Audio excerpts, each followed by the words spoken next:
Udah mulai ya? Iya. Halo teman-teman, selamat hari Minggu. Bertemu lagi bersama dengan Kak Arli di khotbah virtual pada hari Minggu ini.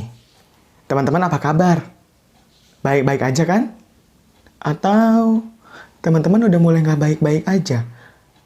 Teman-teman udah mulai bosan karena 2 bulan di rumah aja? Atau mungkin teman-teman mulai pusing ya? Mikirin ujian akhir sambil nyelesain tugas-tugas yang belum juga selesai? Atau teman-teman mulai sedih karena mungkin dengar kabar orang-orang terdekat yang terdampak COVID-19.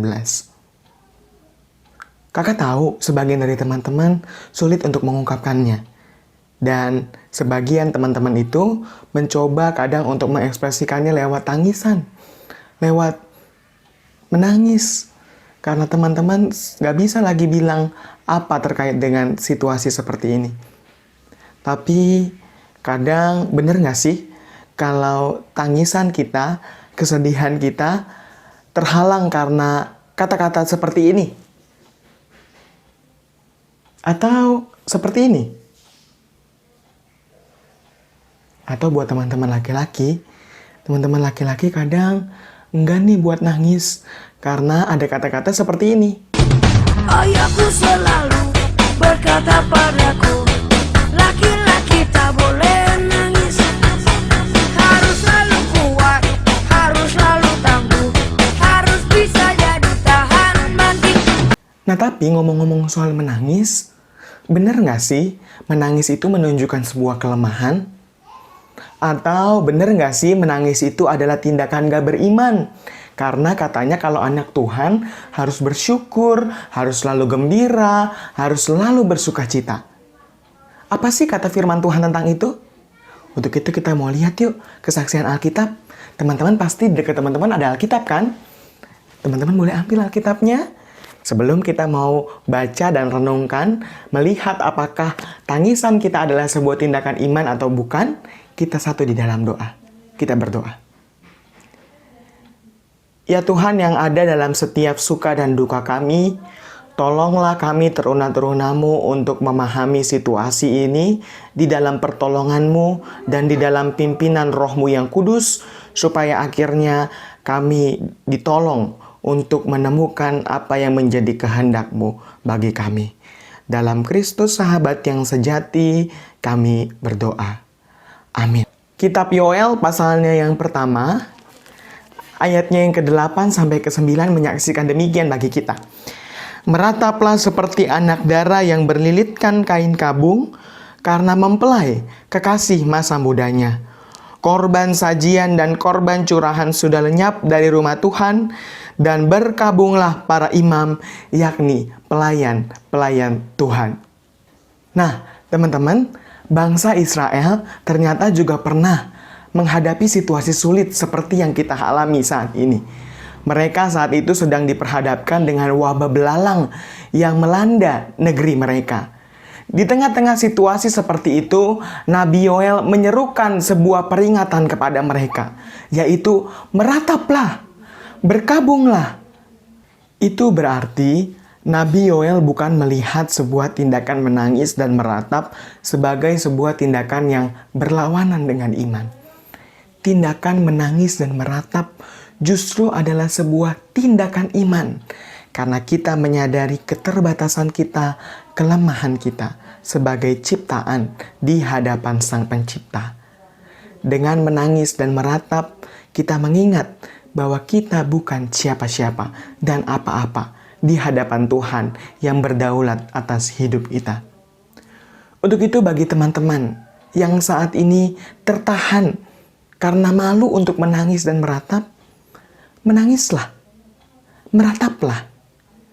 Bagi teman-teman yang mungkin sempat menangis dan kemudian mencoba untuk menutup-nutupinya, tetaplah menangis, tetaplah meratap.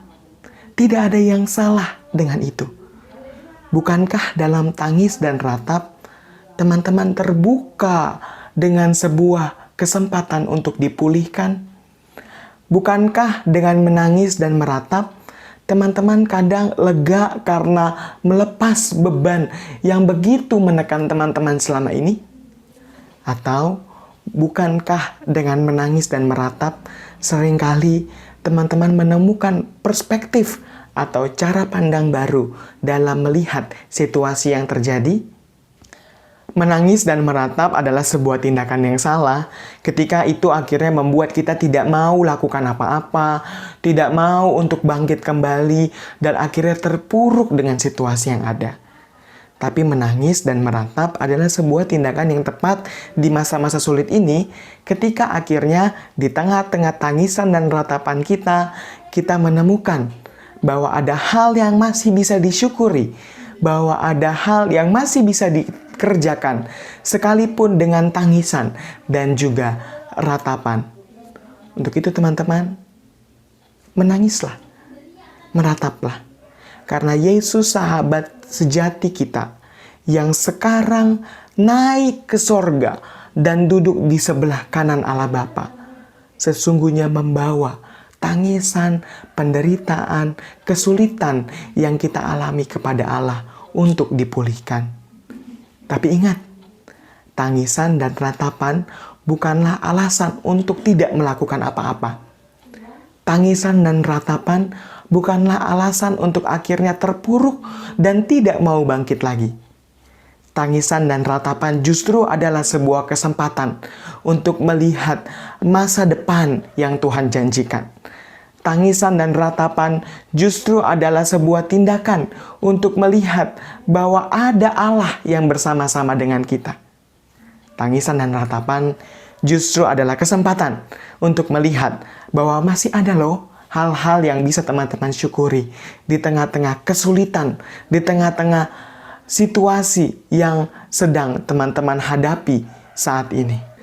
Nah, kalau sudah menangis dan meratap dan kemudian menemukan kelegaan serta semangat yang baru untuk menjalani hidup, serta menemukan ada hal yang ternyata masih bisa disyukuri di tengah-tengah situasi seperti ini, kakak mengajak teman-teman untuk membagikannya kepada teman-teman yang lain, supaya akhirnya itu menjadi kekuatan bagi teman-teman yang lain yang masih sedih dan merantap di tengah situasi seperti ini. Atau mungkin menjadi sebuah hal yang akhirnya menolong mereka menyadari juga bahwa ternyata masih ada yang bisa disyukuri loh di tengah-tengah situasi seperti ini. Kakak mengajak teman-teman untuk mengisi form Instagram Story yang ada di samping ini. Teman-teman bisa mengisinya dengan menuliskan apa sih yang teman-teman sedihin akhir-akhir ini, atau apa sih yang sempat teman-teman sedihkan di masa-masa seperti ini, dan apa yang teman-teman dapat atau teman-teman masih bisa syukuri yang membuat akhirnya teman-teman bisa kembali bangkit di tengah-tengah situasi sedih, di tengah-tengah situasi sulit seperti ini. Setelah akhirnya teman-teman mengisi form Instagram ini, teman-teman bisa upload di story teman-teman dan kemudian tag Instagram pt.pankas supaya akhirnya kakak-kakak bisa merepost story teman-teman, dan kemudian stories teman-teman bisa jadi suatu hal yang juga menguatkan dan juga menolong teman-teman yang lain yang sedang sedih dan juga terpuruk. Ingat teman-teman, tangisan dan ratapan bukanlah sebuah tindakan yang tidak mencerminkan anak Tuhan. Tapi tangisan dan ratapan justru adalah sebuah tindakan iman. Tindakan karena kita menyadari bahwa Tuhan kita adalah Tuhan yang bersama-sama dengan kita, sekalipun di tengah-tengah masa sulit, sekalipun di tengah-tengah tangisan dan ratap kita. Selamat menangis dan meratap bersama Tuhan, dan selamat menemukan sebuah titik pengharapan. Selamat menemukan bahwa masih ada hal yang dapat disyukuri di tengah-tengah kesedihan, teman-teman. Tuhan memberkati. Amin.